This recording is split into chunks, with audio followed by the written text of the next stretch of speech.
जय भीम। नमो बुद्धाय साथियों। दोस्तों, बाबा साहब की जिंदगी का वो केस जो उन्हें वकालत के क्षेत्र में महान बनाता है, जिसकी वजह से बाबा साहब को महान वकील कहा जाता है। यह एक सच्ची कहानी है दोस्तों, उस महान दलित चमार की, जिन्हें आज पूरा दलित समाज अपने भगवान मानकर पूजा करता है। तो मित्रों, वीडियो को पूरा देखिएगा। दोस्तों, जब बाबा साहब लंदन से वकील बनकर यानी कि बैरिस्टर बनकर वापस आए और जब उन्होंने कोर्ट के अंदर, कचहरी के अंदर कदम रखा, तो जितने भी कोर्ट के अंदर वकील थे, सब ने उन्हें देखकर पहचान लिया था कि ये तो वही है जो महार जाति का व्यक्ति है और ये आज काला कोट पहनकर कचहरी के अंदर आ गया है। और फिर बाबा साहब अपना ठिया ढूंढने लगे। सबके पास अपने अपने ठिये होते हैं बैठने के लिए। जब अम्बेडकर को कोई ठिया नहीं मिला तो जो दूसरे वकील थे, उन्होंने बाबा साहब की ओर देखते हुए अम्बेडकर की ओर चिड़चिड़ाते मारते हुए कहा, अरे ओ बैरिस्टर, तुम बहुत पढ़े लिखे विद्वान हो, तुम्हें क्या जरूरत है कचहरी के अंदर ठिया लगाने की? तुम तो बाहर भी कहीं ठिया लगा लोगे तो तुम्हारी दुकान चल जाएगी। लेकिन बाबा साहब ने उनकी बातों का बुरा नहीं माना, उनकी बातों को गलत नहीं समझा और बाबा साहब मुस्कुराते हुए बोले, तुमने ठीक कहा। और फिर बाबा साहब कचहरी के बाहर एक जगह जाकर अपना ठिया जमा लिया।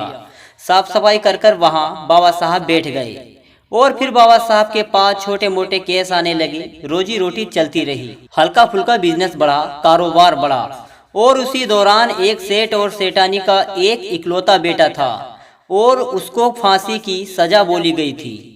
वो सेठ और सेठानी पूरी मुंबई में ऐसा कोई वकील नहीं छोड़ा जिसके पास ना घूमे। जिसके पास भी जाते, जिसको वो फाइल दिखाते अपने बच्चे की, वो मना कर देता कि तुम्हारा बच्चा नहीं बच पाएगा। फिर वो सेठ पूरी मुंबई घूमता घूमता उसी कचहरी के अंदर पहुंचा जिस कचहरी के बाहर बाबा साहब बैठे हुए थे। और जब उस कचहरी के अंदर उस सेठ ने अपने बच्चे की फाइल को दिखाया तो किसी भी वकील ने उसकी फाइल लेने से मना कर दिया कि इसमें कुछ नहीं हो सकता, तुम्हारे बच्चे को कोई नहीं बचा सकता। उसके बाद सभी वकीलों ने बाबा साहब को चिढ़ाते हुए कहा, अरे सेठ, तुम्हारा केस तो वो लड़ेगा जो वहाँ बाहर बैठा हुआ है महार जाति का व्यक्ति। वो बहुत विद्वान है, वो पढ़ लिख कर आया है।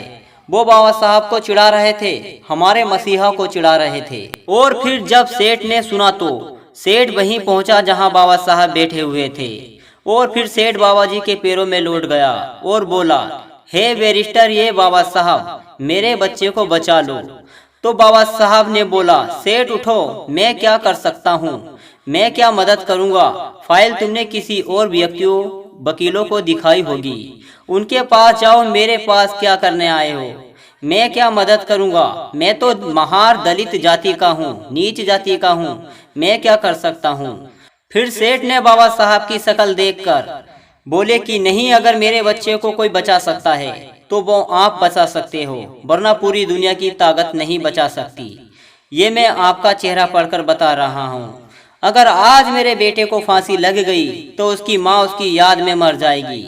मेरे घर से 2 लाशें निकलेंगी बाबा साहब, 2 लाशें।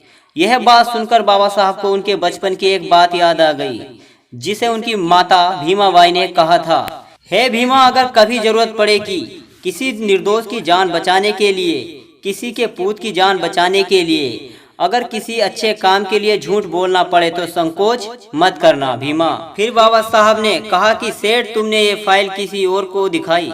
फिर सेठ बोला, ये फाइल मैंने सभी जगह दिखाई। इस फाइल पर मैंने इतना पैसा खर्च किया जो कोई दूसरा व्यक्ति नहीं कर सकता। आप बाबा साहब, मेरे बच्चे को बचा लो। और जब बाबा साहब ने उस सेठ की पीड़ा सुनी, उसका दुख देखा और बोले कि जाओ सेठ, मैं लड़ूंगा तुम्हारे बच्चे का केस। फिर बाबा साहब ने उस केस में अपनी सारी मेहनत लगा दी और दिमाग के साथ वो केस लड़ा। फिर कुछ दिनों के बाद बाबा साहब वो केस जीत गए और उस सेठ के बच्चे को बचा लिया। यह देखकर कचहरी के सभी वकीलों का सर नीचे झुक गया। फिर बाबा साहब बोले कि लो सेठ, मैंने तुम्हारे बच्चे को बचा लिया। तो दोस्तों, तब से आज तक सभी बाबा साहब को महान वकील मानने लगे।